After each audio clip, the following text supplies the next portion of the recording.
you ever notice how some companies just seem to, like, have this knack for finding the perfect partners? It's not just luck, you know? Right. It got me thinking about this one time. I was launching a new product line, and we were, like, up against a wall. Deadlines were looming. Yeah. And then, boom, our tech partner, they didn't just meet our needs, they blew past them, Wow. offering insights we hadn't even considered.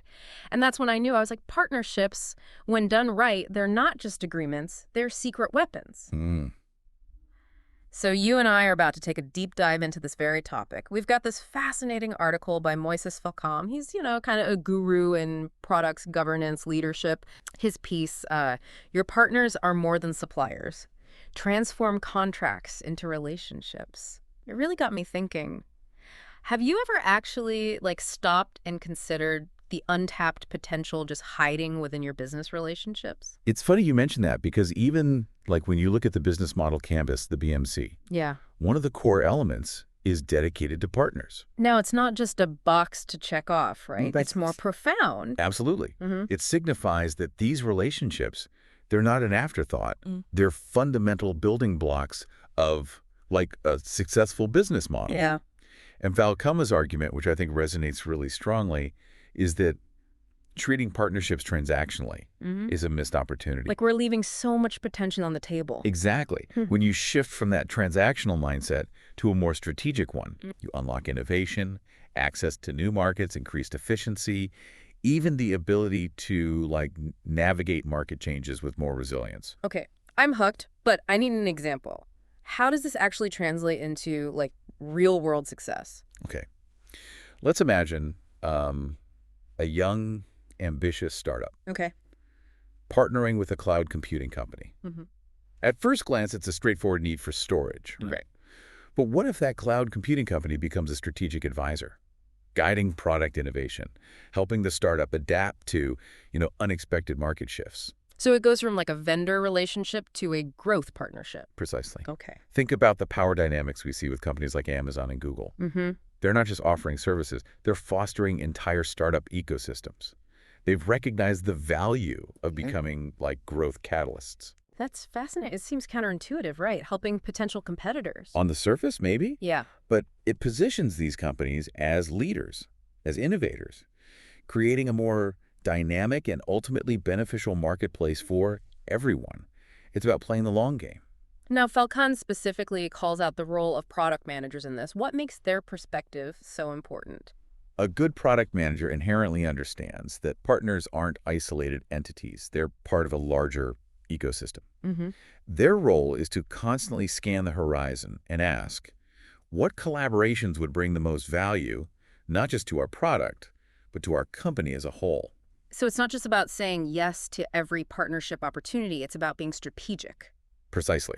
Discerning. Take the Spotify and Uber partnership a few years back. On the surface, music streaming, ride-hailing seem unrelated. Right. But they tapped into a shared customer base, a desire for seamless experiences. Okay. Now that's what I'm talking about. They weren't just checking boxes. They were looking for synergy. But how do you actually spot that kind of potential? How do you know if a partnership has the power to be truly transformative? That's the million-dollar question, right? Yeah. It's about looking beyond those, obvious synergies and considering the bigger picture. Okay. What are the long-term goals of both companies? Where do those goals intersect? Yeah. And most importantly, how can the partnership unlock opportunities that neither party could achieve alone? So it's about spotting those hidden intersections, those points where 1 + 1 = 3, or even 10. But let's get real for a moment.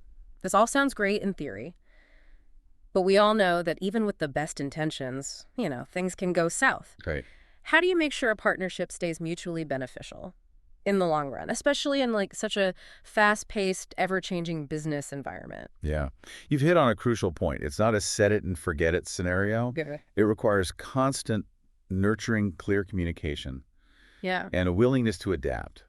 Think of it less like a contract and more like a shared journey with regular check-in points along the way. Okay. I like that analogy. So at these check-in points, what are we looking at? What needs to be communicated? Communication is everything, right? Right. Yeah. But it's not just about, exchanging pleasantries. Yeah. It's about actively reviewing progress against, predetermined goals, being transparent about challenges, roadblocks, and most importantly, being open to renegotiating terms as the market shifts, as the needs of both partners evolve. So being proactive rather than reactive. Exactly. Okay. And this is where the product manager's role, I think, becomes even more crucial. Okay. They're often the ones on the front lines witnessing firsthand how the partnership is, playing out in the market. So they become like the relationship managers in a way, ensuring both sides are getting what they need. Precisely. A skilled product manager can identify those like early warning signs, facilitate those crucial conversations, and even uncover new avenues for collaboration within the existing partnership. Wow. They become the architects of a win-win scenario. This is all making me think about that old saying, if you want to go fast, go alone. If you want to go far, go together. It seems like strategic partnerships are really the key to going the distance in today's business landscape. Yeah. But I imagine it's not always smooth sailing. What are some of the potential pitfalls to, watch out for? Even when both sides are, enter into a partnership with the best intentions. That's the million-dollar question, isn't it? What are those potential, pitfalls? Even when both sides, enter into a partnership with the best intentions. Yeah, you're right. It's not always smooth sailing. One of the biggest, I think, pitfalls is a lack of clear goals and expectations from the get-go. Okay. If both parties haven't clearly defined what they're hoping to achieve, how they'll measure success, it's like setting sail without a map, right? You might end up somewhere. But it's unlikely to be your intended destination. It's like that saying, if you don't know where you're going, any road will get you there. Exactly. Except in this case, it might lead to frustration and a failed partnership. Right. So setting those clear goals from the beginning, that's key. What else? Another common pitfall is, I think, neglecting the human element. Okay. Strategic partnerships, they aren't just about, contracts and numbers. They're about building strong relationships. Yeah. Between people. Yeah. Regular communication, transparency, mutual respect, paramount. Without that foundation of trust and rapport, even the most, promising partnership can crumble. So it's about more than just business. It's about fostering those genuine connections and that understanding between the people involved. Now, let's bring this all home for our listeners. What's the key takeaway here? What action can they take today to start leveraging their existing partnerships more strategically? That's a great question to end on. I'd encourage everyone listening to take a look at their current business network. Okay. Think about your existing partnerships. Are you treating them as purely transactional? Okay. Or are you truly maximizing their strategic potential? Could a supplier become a strategic advisor? Could customer turn into a co-creator? Wow. Look for those hidden intersections, those opportunities to create something bigger and better together. It's about shifting your perspective, looking beyond the obvious, and realizing that the right partnership approached strategically can be the ultimate game changer. It's been a pleasure diving deep into this topic with you. Likewise. Until next time, keep exploring, keep innovating, and keep nurturing those invaluable partnerships.